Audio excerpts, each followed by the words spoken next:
At sa ibang balita, may mga offshore corporation din umano sina Senador Manny Villar at Congressman J.V. Ejercito na hindi raw nakadeklara sa kanilang Statement of Assets, Liabilities and Net Worth o SALN.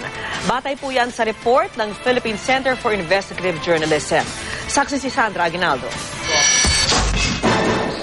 Sa mga dokumentong nakalap ng International Consortium of Investigative Journalists o ICIJ, lumalabas na si Senador Manny Villar umano ang beneficial owner ng Awesome Dragon Holdings Limited na binuksan noong 2007 habang Senate President pa siya.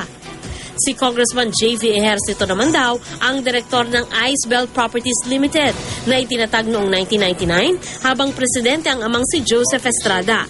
Batay sa ulat ng Philippine Center for Investigative Journalism, ang mga offshore corporation na ito kapwa hindi idineklara ni na Villar at Ejercito sa kanilang mga Statement of Assets, Liabilities and Net Worth o SALN. Ang mga offshore corporation ay mga korporasyong binuksan sa ibang bansa tulad halimbawa ng British Virgin Islands na itinuturing umano ng mga negosyante na tax haven dahil hindi halos naniningid ng buwis sa mga kumpanya. Yung tax benefits. In several countries which are called tax havens, the income earned by the corporation from offshore income, meaning not from within that jurisdiction, is not subject to tax. It's really the big companies and high net worth individuals. You go there precisely for confidentiality. Paglilinaw ni Attorney Angelo Advincula, hindi bawal o iligal ang pagkakaroon ng offshore corporation. Pero para sa mga opisyal ng gobyerno, kailangan itong ideklara. If it's really in his name, then you have to put it in the SALN.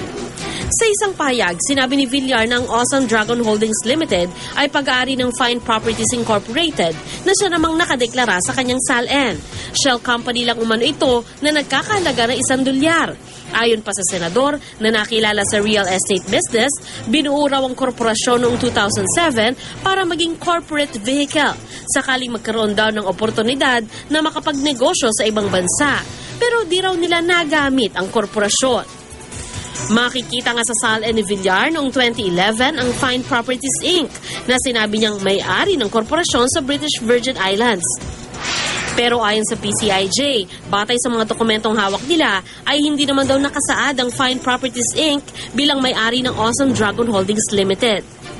Si Ejercito naman, hindi direktang itinanggi o inamin kung meron nga siyang offshore corporation. Pero iginit niyang naging tapat umano siya sa pagdedeklara ng mga ari-arian sa SALN. Well, unang-una yung timing niya is very suspect, no? Kasi alam mo, hindi na akong naging public servant. Tapos kayong kumakandidato na ako para sa posisyon at one of the leading candidates for the Senate, bigla na lang ngayon na lang nila nilabas po yan. But as far as I am concerned, lahat po ng aking assets o anumang meron ako, accounts, even properties here and abroad, kahit saan, dineklara ko po yan lahat sa aking SALN. Wala po akong iniwan, to the best of my knowledge, lahat po yan nilagay ko sa aking SALN. Batay sa PCIJ report, lumabas sa SALN ni Ejercito noong 2009 na nasa 64 million pesos ang kanyang net worth mula 53.3 million pesos noong 2001. Nakalista rin sa kanyang SALN ang mga business interest at kumpanyang pagmamayari ng pamilya niya. Wala rito ang Icebell Properties. Sandra Aguinaldo ang inyong saksi.